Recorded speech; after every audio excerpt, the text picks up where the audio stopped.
After a disappointing third Saturday in October loss, Alabama rebounded with a 34-0 victory versus the Missouri Tigers on Saturday. Let's talk about it on this edition of the Pigskin Cafe. Welcome to the Pigskin Cafe, a podcast where Hampton, Chase, and Graham break down all things college football. So sit back, relax, and enjoy the show. They have to win this game. There's a problem. This one's tough. We are back. That's what my gut's telling me. I genuinely could not believe it. You don't live in the great state of Texas. All right, big boy. Hold my sweet tea. What are we doing? That is a stat there, ladies and gentlemen.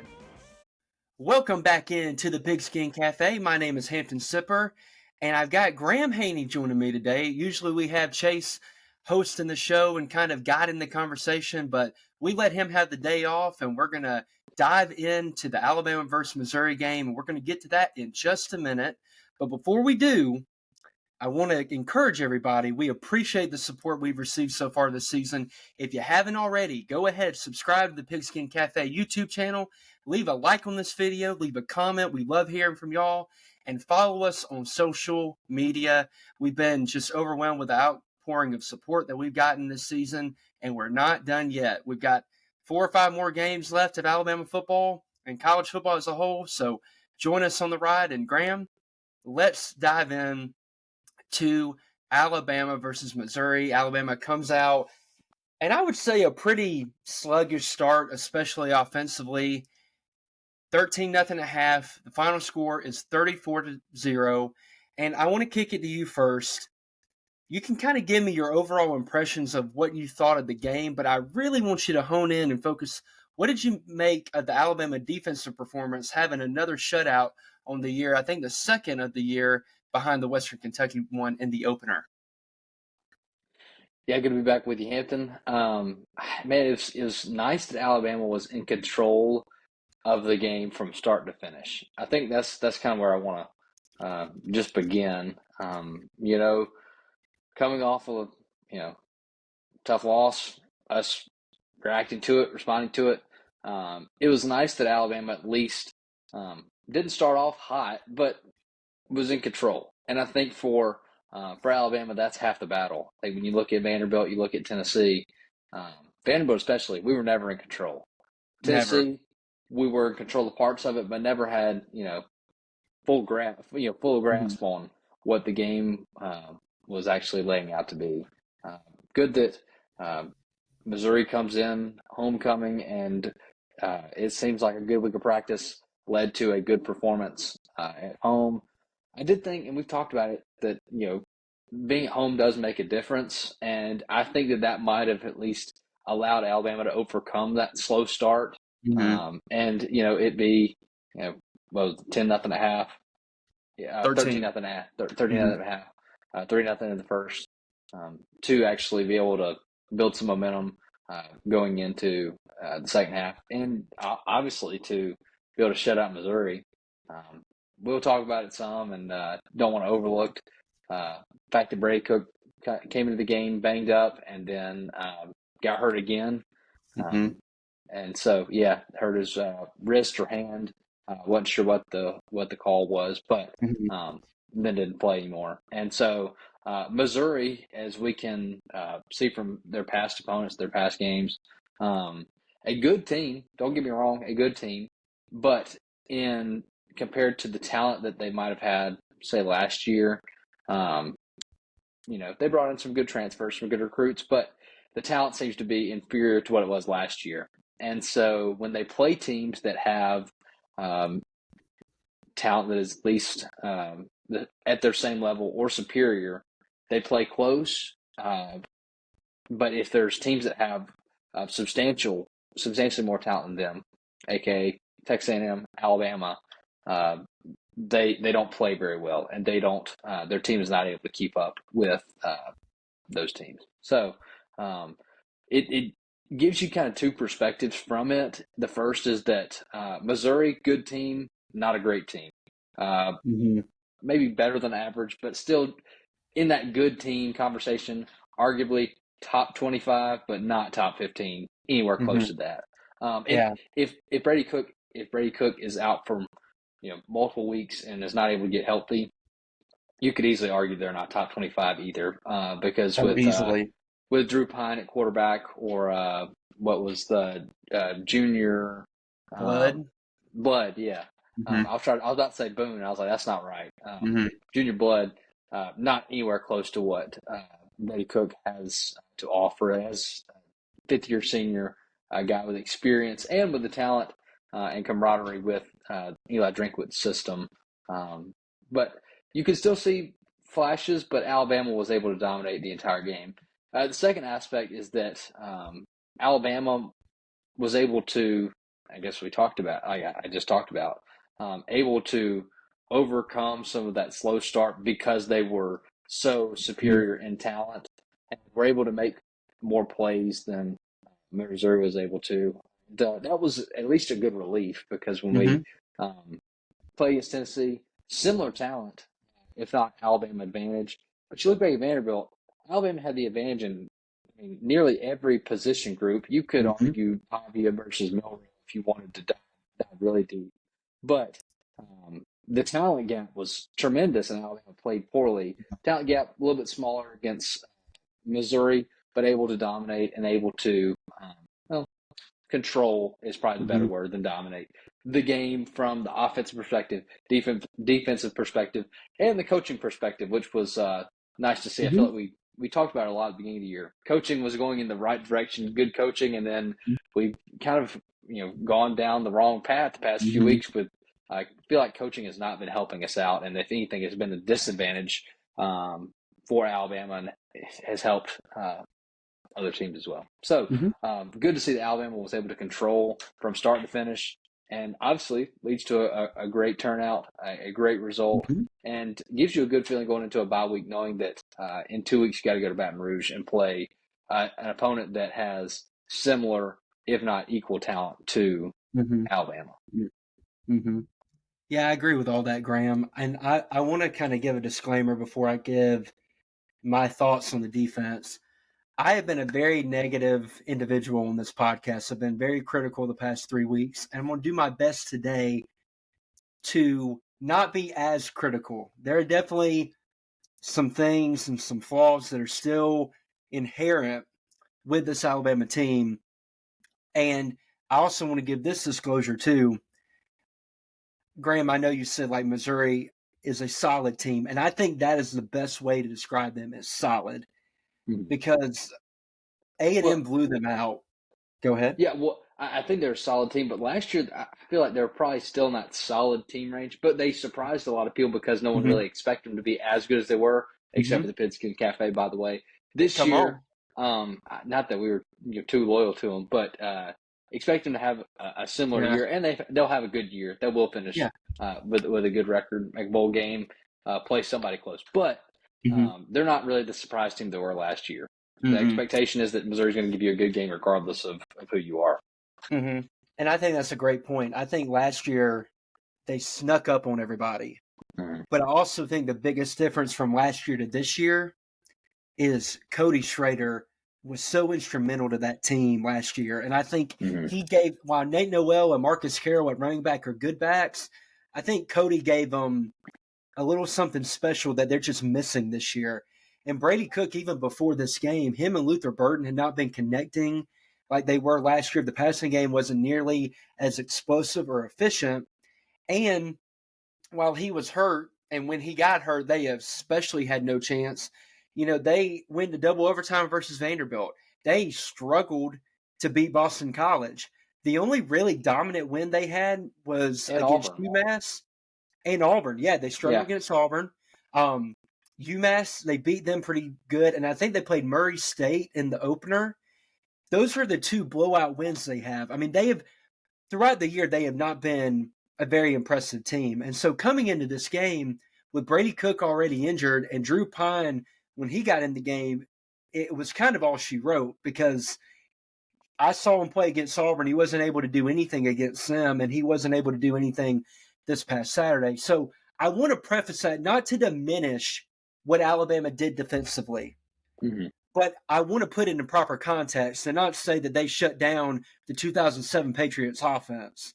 I think some Alabama fans are getting a little too high on their heels with the praise when you got to put it in proper context of how limited they were on offense with Brady Cook being banged up and even Nate Noel, their leading rusher, not playing at all in this game.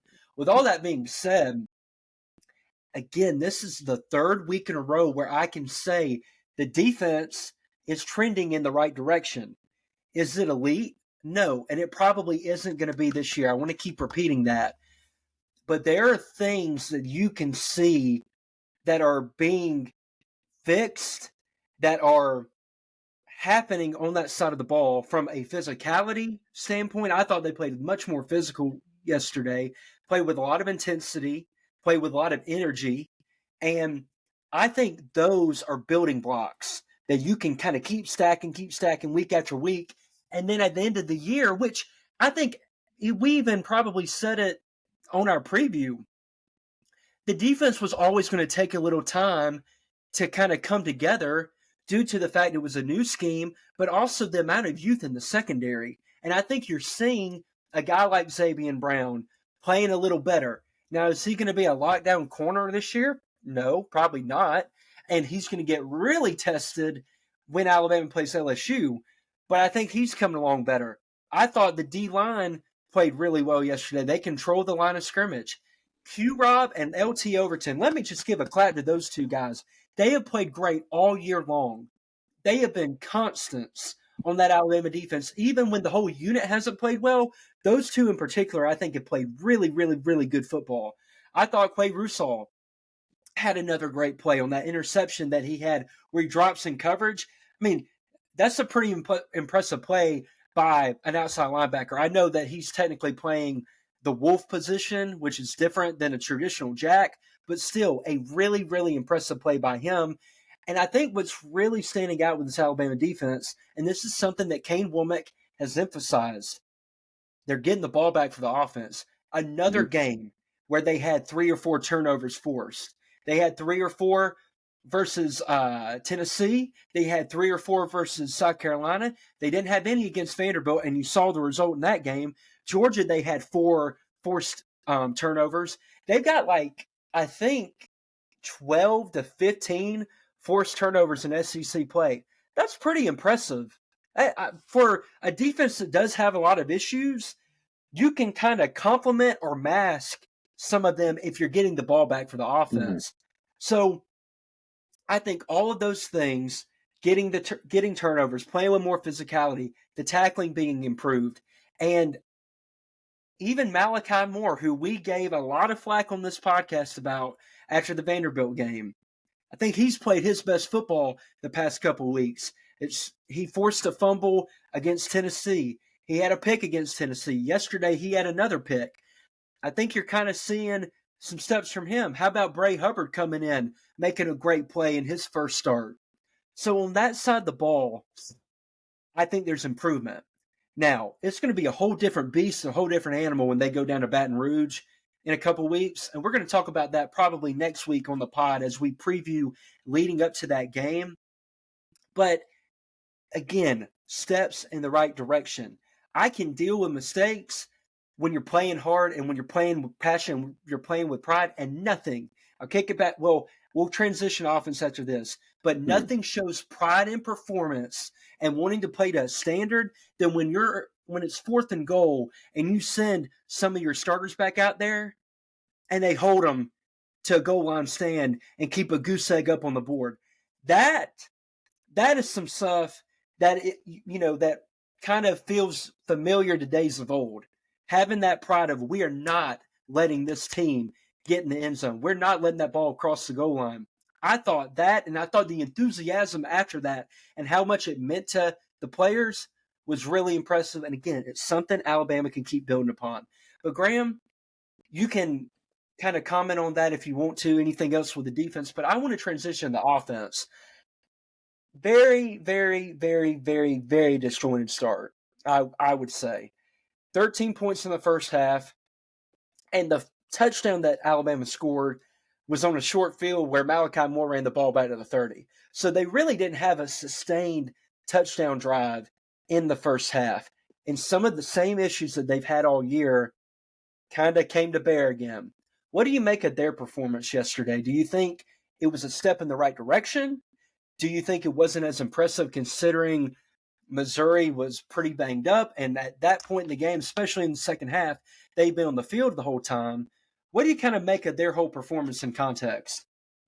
Yeah, I thought it was a fairly good performance. It was again, I think the word control. We were usually dominating the line of scrimmage.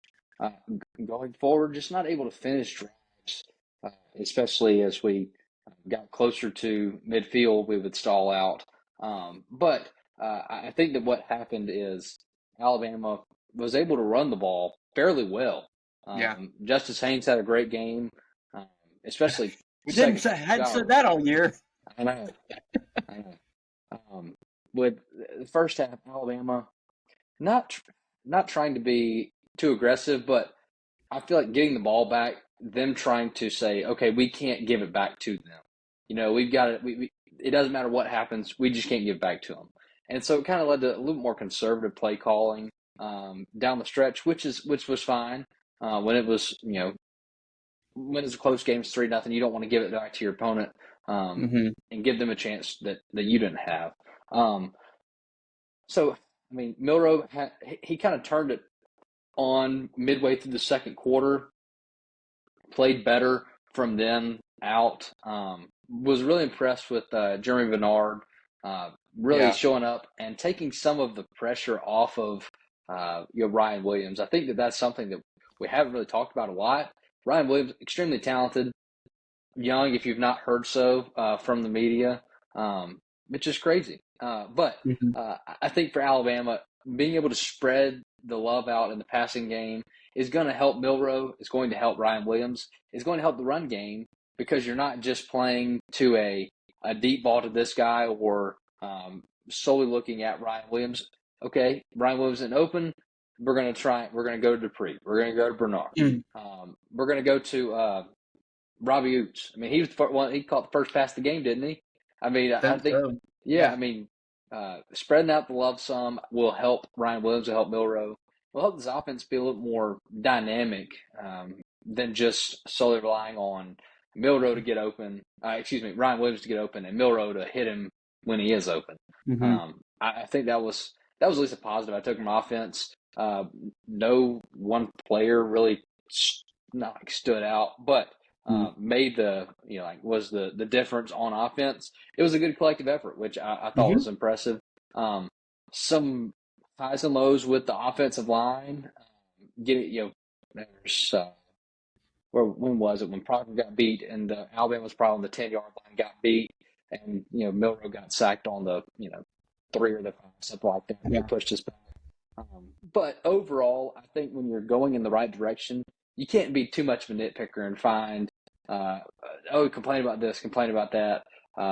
When you just say, hey, we did enough to win.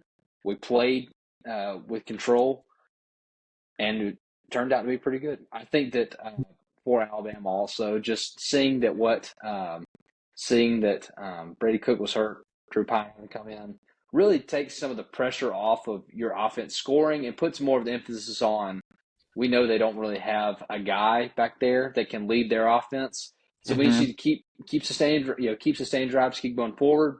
Try and score, obviously. Can't make them drive the field. Don't give them anything easy, because that's how you let a backup quarterback and any of your team stay in the game. And obviously that's what we saw against Vanderbilt. And at the end of the day, that's what we saw with Tennessee. When you keep them in the game and you don't shut the door when you can, you're going to allow teams that are not as talented as you are, not as well coached as you are, not as dynamic as you are, stay in the game, and obviously can give it to them in the end. Graham, I agree with everything that you said about the offense, and kind of like I did with the defense, I want to give a little bit of disclaimer with the offense that while yesterday was better, while Alabama did find more of a traditional running game, they rushed for 270 yards, which is the most that they have rushed for since the opener against Western Kentucky. I don't know how much of what we saw yesterday can be translated to the rest of the season. Let me tell you why. Because I think Alabama got the majority of their success, especially in the ground, in the second half when I think Missouri had been on the field defensively pretty much the whole game because their offense couldn't do anything. And part of that was because Brady Cook was hurt, and then when Drew Pine came in, they had no chance. So I want to give that disclaimer. But they started the game, they got a field goal, had a pretty good drive, and then I thought a terrible play call on third down, calling a toss to the right, and they lost yardage on that, got a field goal. And then I believe the next two drives were 3-and-outs. Then they moved the ball a little bit, but they couldn't get out of their own way with penalties, which has been a story all year long. I thought the passing game was very erratic at times. I thought Jalen Milroe played better yesterday, probably his best game since Vanderbilt, which I am not trying to be ugly, but that is not saying much considering how bad the past two have been. But for all the people out there saying, oh, he's clearly hurt, I saw him throw the ball down the field. I saw him throw it from sideline to sideline and not really have an issue or wince after he did it. So I think we can kind of put that to rest. And even on the broadcast, which I don't know how much I buy into this, that he didn't even realize that people had thought he had been hurt or injured. I don't know if I fully buy that he didn't know that was a thing out there, but we can put that to bed. And honestly, I think a lot of people are saying that to excuse some of the poor play that Alabama fans and the country has seen the past couple of weeks. I do want to give a shout out to the offensive line. I thought in pass protection, it was shaky at times. You mentioned the Caden Proctor sack. That wasn't good. Elijah Pritchett gave up one, but again, Jalen Milroe, if it coming off the right side, you've got to be able to feel that as a quarterback. You got to be able to step. I mean, he's right there. You should at least see him out of the periphery. And this has happened throughout his career. This isn't just a 2024 thing. His lack of feel and lack of presence in the pocket can sometimes be lacking, as we all know. Another thing in the passing game, there was a play that I think a lot of Alabama fans were thrilled with. When Jalen Milroe stepped up in the pocket, he took off running, kind of weaved around and got like 30, 40 yards. If you look on that play, if he just steps up in the pocket and keeps his eyes downfield, Ryan Williams was wide open for a touchdown. Wide open. And I want to talk about this, Graham, and kind of get your thoughts on it real quick. And before I ask that question, let me just hit on a couple other notes. Thought Jeremy Bernard played really well, like you mentioned. I think he needs to be involved in the offense more and more. Same with Kendrick Law. I thought he had a pretty good game.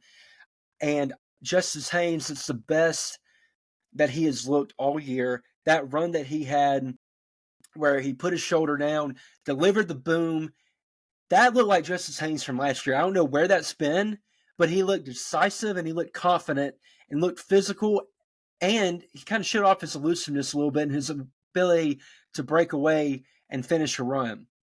But I want to get your thought on this, and then I want to move to A&M LSU just really quickly, and then we can get on up out of here. There was a narrative, and I heard this on the radio on Friday, and I don't ever listen to the radio, but just so happened I heard it on the broadcast.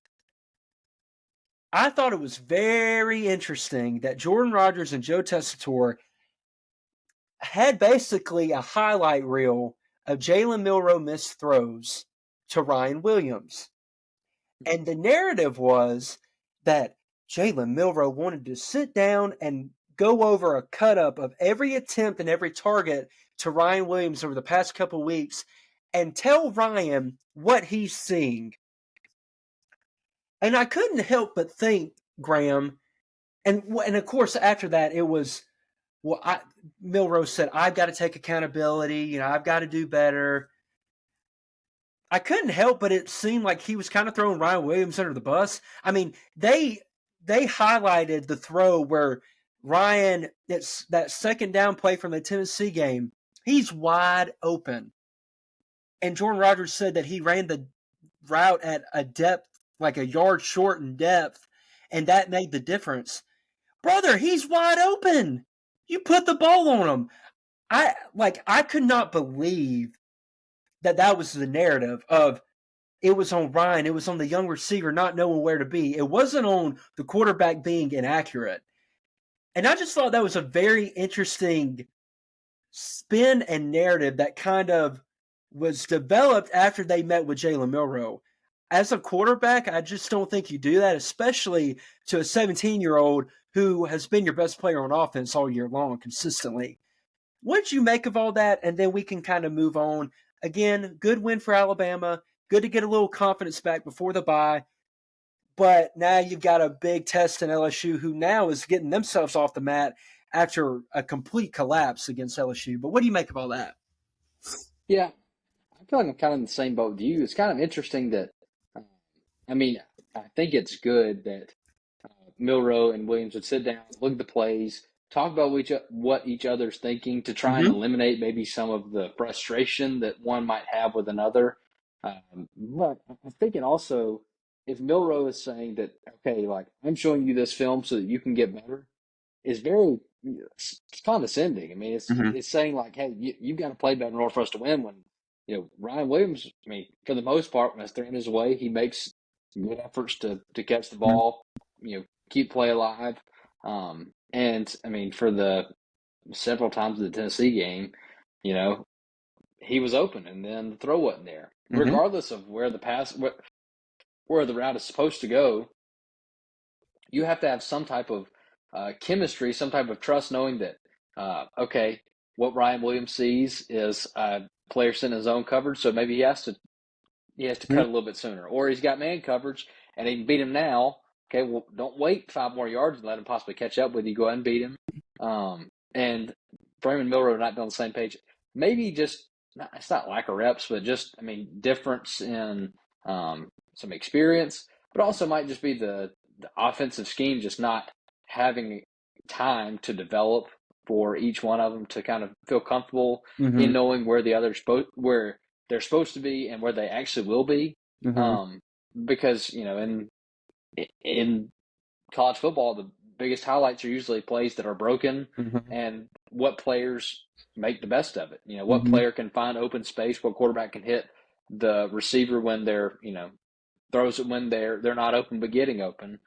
Takes anticipation that maybe Milroe doesn't necessarily have, Mm-hmm. or at least show most of the time. But at least they're trying to work together, get back on the same page. Mm-hmm. Last thing I'll say about the offense, to just kind of talk to the fans out there that might be thinking the same thing I am. Ty Simpson not getting any pass attempts, a little concerning. Yeah. Not like it's not like a burn the ships kind of thing. But here's the perspective that I come with it, and I'm sure you'll probably want to comment on this. If Alabama is going to win a national championship, I feel like Jalen Milroe has to be the quarterback. I feel like the talent that he has with this team, his talent has to be going in the right direction for them in order to even stand a chance to make the college football playoff. I think that's probably why DeBoer might be a little bit hesitant to throw Ty Simpson into the game when it might be controversial to do so. But I wanted to at least throw that in there Mm-hmm. for the fans out there that were yelling Ty Simpson 3 times in a Hail Mary, at least for some of this Mm-hmm. game. Well, after Alabama sputtered on offense like 3 out of the first 4 drives, I think I put in our group me, it's time, and I spelled it Yeah. Tyme. Mm-hmm. And I'll push back a little bit, Graham. Okay. I totally get what you're saying. That if everything, hypothetically, if everything with Jalen Milroe was clicking, then the ceiling for Alabama is a national championship. Mm-hmm. The issue, though, is that it's rarely ever clicking, and against the elite of the elite teams, he has not shown a propensity other than really one half a ball against Georgia. And again, as we have talked about repeatedly on this show, the way that Georgia defended him played right into his wheelhouse. The way that Mm-hmm. Tennessee defended him, the way that USF defended him, and the way South Carolina defended him is what gives him trouble, and it has given him trouble since last year.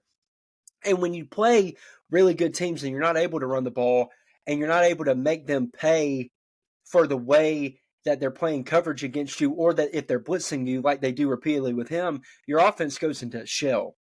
And I do not have faith personally, especially this year. And I do want to make this point. I'm glad you said this. I don't think this year Alabama can win a national championship with Jalen Milroe. Mm-hmm. And I'm not saying they can win one with Ty Simpson either. That has never been my objection or my point. My point has been I know what the ceiling is with Jalen Milroe as quarterback. I don't know what it is with Ty. I know what Ty can do well and what his perceived strengths are. I just want to see it because I feel like the fate is kind of sealed with Jalen Milroe as quarterback, because I'll leave you with this. And I thought your point about him and Ryan getting on the same page, I think that's good. But even yesterday, you saw inaccuracy where they throw a screen to Ryan. Ryan's jumping up here to catch a screen. Mm-hmm. Yeah. It's little things like that. They don't seem like much, but there's so much nuance in the quarterback position. When you throw a screen, if you throw a guy up here or upfield where you can get going and get extra yards, that matters, especially when you play elite opponents. But I think a lot of people get confused because last year it was, well, Jalen Milroe got Alabama within one play of a national championship. And I'm not going to disagree that in a way, that is the case, for sure. But the difference, though, is, to me, this Alabama team is last year's Alabama team, especially on offense, which I've mentioned repeatedly, but you don't have the luxury of having as elite of a defense. Because if you remember, there was a 3 or 4 game stretch last year where Alabama really struggled on offense, just like they did this season. But last year, they went undefeated because their defense was filled with guys like Kool-Aid McKinstry, Terrion Arnold, which you talked about last week, Dallas Turner, Chris Braswell. Those guys are gone. Caleb Downs left. Like, that's 5 key pieces that you lost and has made your margin for error slimmer. So when you had those offensive issues, you're not able to overcome them as much. Your offense should be able to shoulder more of the load when that's the more seasoned side of the ball. They're the more experienced side of the ball, not the defense this year. So I don't think, personally, with the way teams can effectively play Milroe, that Alabama can win the national championship with him at quarterback. Now, Andy Nee, I'm saying this to you. I love you, brother, but I hope I'm wrong. I'm just telling you, I've got 20-plus games of track record, of evidence, and I've seen nothing to the contrary. So anything else on that, Graham, or can we move on to A&M LSU? A&M LSU, here we come. Let's do it. All right, so we're going to briefly talk about this game, mainly because it involved LSU, who Alabama plays in a couple weeks, in Baton Rouge, which, again, that game is not going to be for the faint of heart. I think that one's going to be a really tight, really contested battle, and again, we'll preview that next week. But LSU looked to be in control of that whole game. They were up 17-7. They were playing really well offensively. They were moving the ball. They looked like the greatest show on turf. Garrett Nussmeier was balling. Then right before the half, he got hurt. Now, he's still playing the game, but his ankle got stepped on by an offensive lineman. And from that juncture, you combine him being hurt with some great adjustments by Mike Elko and Texas A&M, which we'll talk about one of those adjustments here in a minute. LSU's offense in the second half, they scored 1 touchdown. They were completely discombobulated. Garrett Nussmeier threw 3 interceptions, gave Texas A&M 2 short fields, and 2 or 3 – well, honestly, all 3 of his interceptions were awful. 2 in particular where he's just trying to make too much happen, which he is prone to do, which is going to be a key for Alabama in a couple weeks to force him into those mistakes. But what really happened, along with the defensive adjustments and the elite defensive line that Texas A&M has with Nick Skirt and Shamar Turner, Shamar Stewart, they made I about to say something else. They made a gutsy move. Mike Elko felt the tenor of that game and felt that a change was needed. He benched Connor Wigman, who had been struggling, who the LSU defense had been getting after, and he put in Marcel Reed. And Texas A&M found their quarterback. Marcel Reed comes in, and granted, he had 2 short fields that were given to him by LSU, turned the ball over, but he scored, I think, 4 or 5 touchdowns. They ended up 4 touchdowns. They outscored LSU after he came in 31-6, and he was doing it primarily on the ground. LSU had no answer for that, but then he dropped an absolute dime down the seam. Just an absolute drop in the bucket, beautiful throw, and the whole complexion of the game changed. And I want to give a more of credit to Texas A&M because I think this year we knew this, Graham, because we've talked up Mike Elko on this show for a couple years now. The dude's a dang good football coach. And what Texas A&M has lacked has never been talent. It's been coaching and mental toughness. They were down big, but they got up off the mat against a top 10 opponent and took them to the woodshed in the second half. And what I loved is after the game, he took a dang shot at Jimbo and said, this is a real football program. This isn't a politician BSing, talking 90 miles an hour. We'll come in and we'll smack you. Like, I love that, man. I love that in a football coach. I love when you have the guts in a game, when your quarterback isn't playing well, to sit him on the bench and give another guy a try. Because if Connor Wigman kept playing, A&M was not winning that game. I thought that was so impressive. And now A&M has positioned themselves. They're probably going to go to Atlanta in his first year. If they take care of business, if it goes chalk like it should, A&M versus Texas at the end of the year is going to maybe decide who goes to Atlanta. What an incredible job in year one. And I do just want to give a plug to us because I said in our preview show before the year that A&M was a dark horse, that I really, really liked their team. I really liked what they had coming back on defense, and they were going to be immensely better coached. And you've seen that throughout this year. The sky's the limit for them. I really believe that because that defense is going to keep them in any game that they play. And now Colin Klein has a quarterback on offense that he can run everything at his disposal, especially in the run game. Man, they're going to be a dangerous team down the stretch, especially in November. And I got to give a hat tip to Mike Elko, that team, and the A&M fans who are some of the most loyal in the country. Yeah, they're a very unique bunch, I think is the best way to put it. They're a unique bunch, but Loyal. no one loves their Loyal, yeah. But no one loves their school more than A&M fans. And I'm happy for them. I'm happy they got this win. And Brian Kelly thankfully didn't break another table last night, but he were not happy after that game. What do you make of all that, Graham? I know you didn't get to watch it, but yeah. I mean, just from what the expectation was going into the game was that LSU, both these teams started off the year poorly, lost week one, and they've responded very well going forward. Last week, LSU actually takes it to Arkansas, puts it on them pretty good. Sure did. Which for that rivalry was very much of it's close every year, no matter who's on each side, what the opponent's talents, weaknesses are, stuff like that. So LSU playing really good last week kind of led me to think that they might actually go into College Station and at least be able to handle A&M. But Hampton, I mean, I think the point that I want to talk about is what you said. Leading into the year, we talked about A&M's schedule and how it lines up where if they could get hot, at the right time, it'll come down to them playing Texas in College Station, which will be, I mean, so that'll be electric. Yeah, they have South Carolina this week, off after that, versus New Mexico State, at Auburn, and then Texas at home. November, I mean, if you can get past South Carolina on the road, you do have 2 tough places to go. Got to go to Columbia and to Auburn.